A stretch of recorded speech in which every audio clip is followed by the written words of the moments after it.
Assalamualaikum dan selamat sejahtera. Sebagai makluman awal, Photoshop yang digunakan dalam video ini adalah Photoshop versi Creative Cloud 2023. Jika paparan Photoshop anda tidak sama seperti dalam video ini, berkemungkinan versi Photoshop anda sedikit berbeza. Namun jangan bimbang, itu hanyalah perbezaan kecil sahaja. Hakikatnya fungsi dan tools utamanya masih sama. Apabila anda membuka present Adobe Photoshop, paparan pertama sebegini akan kelihatan. Paparan ini dibahagikan kepada beberapa bahagian. Di bahagian atas ini terdapat beberapa button. Seperti yang anda dapat lihat di sini, terdapat button File, Edit, Image, Layer, Type, Select, Filter, 3D, View, Plugins, Window dan Help. Anda akan pelajari dengan lebih detail button-button ini dalam video-video yang akan datang. Seterusnya, kita pergi ke bahagian tab sebelah kiri ini. Terdapat beberapa tab seperti Home, Learn, Your File, Shared with You, Lightroom Photos dan Deleted. Pada ketika ini, tab Home sedang aktif, iaitu yang sedang anda lihat sekarang ini.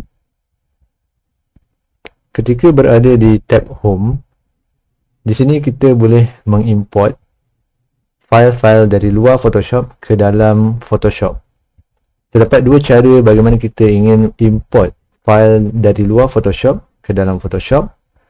Cara yang pertama adalah anda boleh klik pada button Select One di sini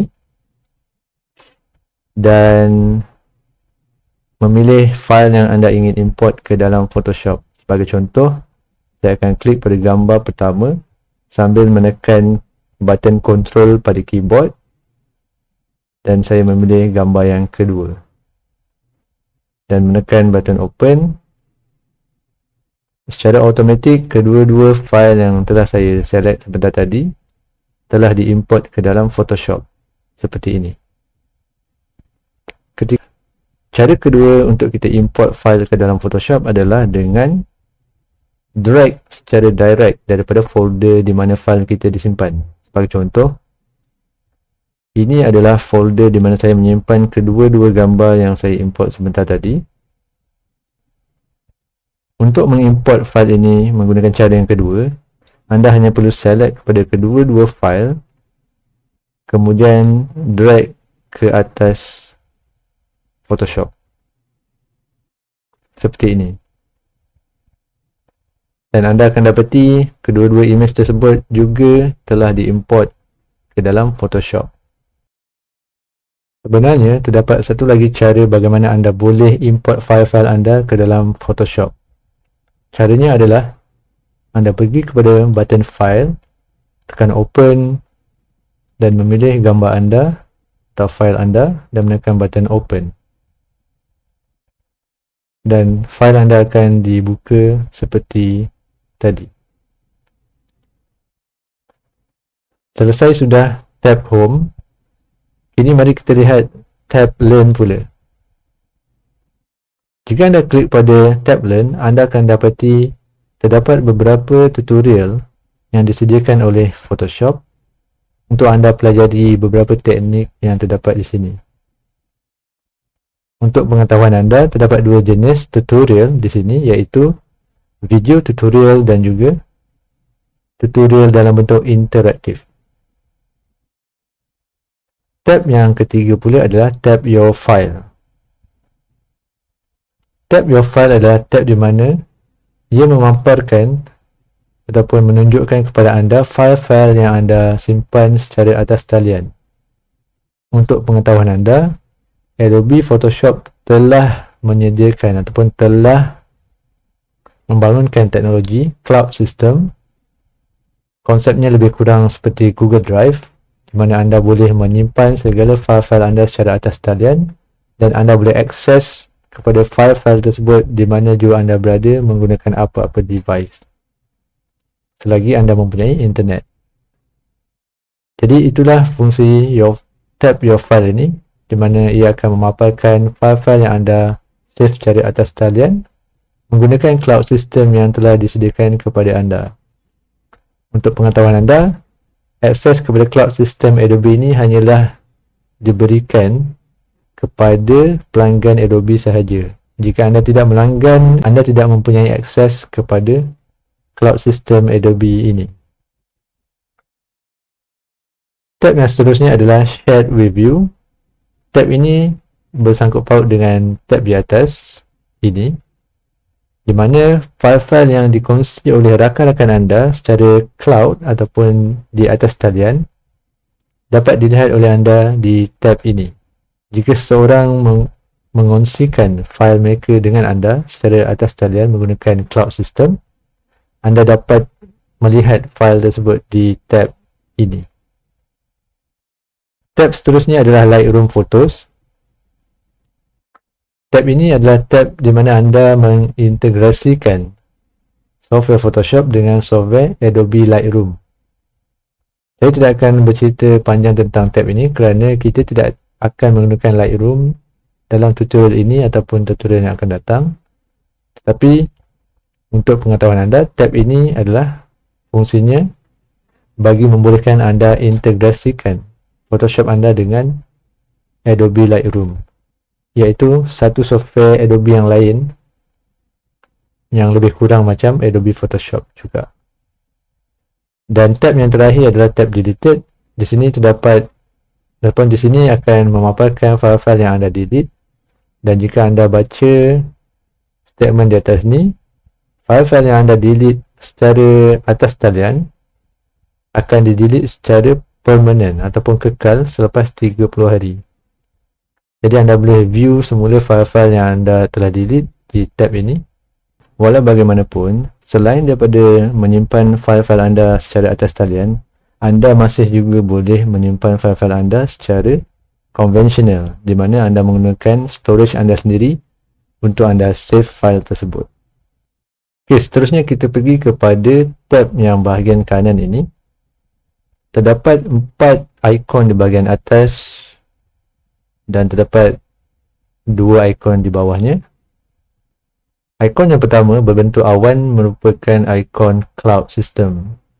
Di sini anda boleh klik dan anda boleh melihat berapakah storage yang telah anda gunakan. Sebagai contoh, saya melanggan software Adobe dan diberikan 100 GB storage atas talian saya. Anda dapati saya masih belum menggunakan sepenuhnya storage yang diberikan. Ikon yang kedua pula adalah ikon Kanta, di mana saya kurang pasti, mungkin ini adalah fungsi carian kepada file-file yang anda simpan secara atas talian. Ikon yang ketiga berupa hadiah ini lebih kepada news dan tips untuk menggunakan Photoshop. So anda boleh klik dan akan keluar berita-berita terbaru ataupun mungkin terdapat tutorial yang baru, so dia akan muncul di bahagian sini. Dan ikon yang berbentuk catapai ini adalah merupakan ikon account anda.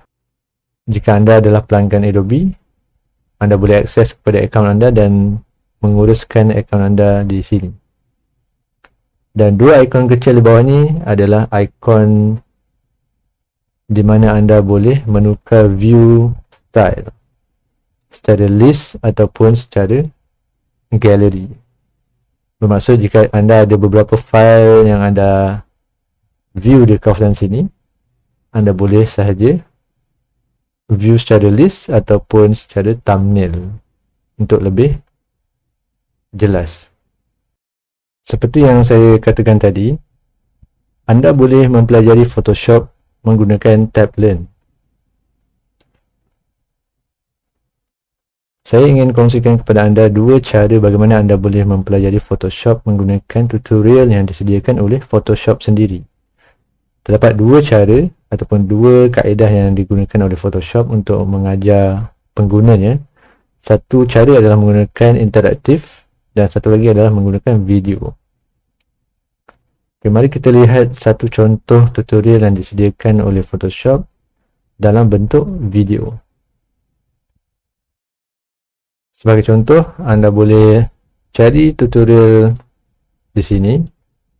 Sebagai contoh, saya pilih satu tutorial bertajuk Change the Image Size.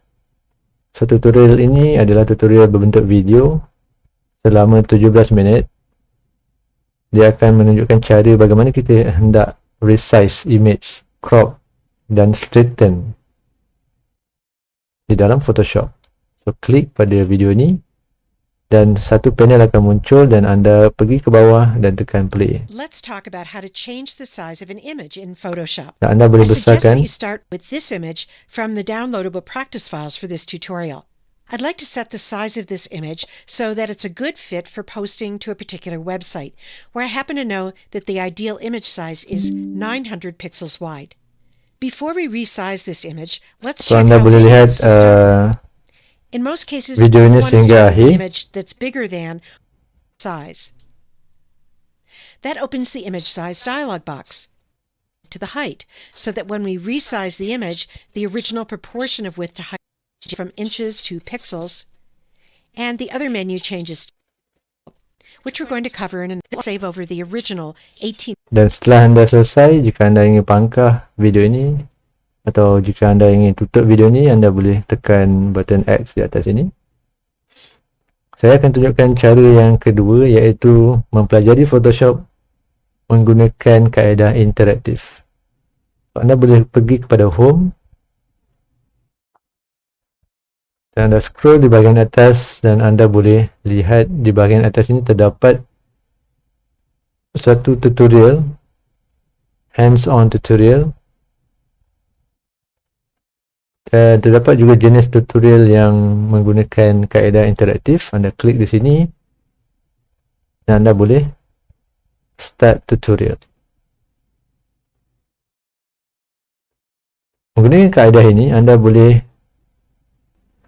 mengikut arahan yang dikeluarkan dalam bentuk bubble seperti ini. Sebagai contoh, arahan yang pertama, select the rectangle marquee tool. If this tool is already selected, click on another tool and then click back to this tool. So, anda ikut sahaja arahannya. Start at the top left corner and drag diagonally down to the right to make a rectangle selection around the entire grapefruit image, including its green background. Click next to continue. Jadi saya akan ikut arahan itu, klik daripada sini ke sini.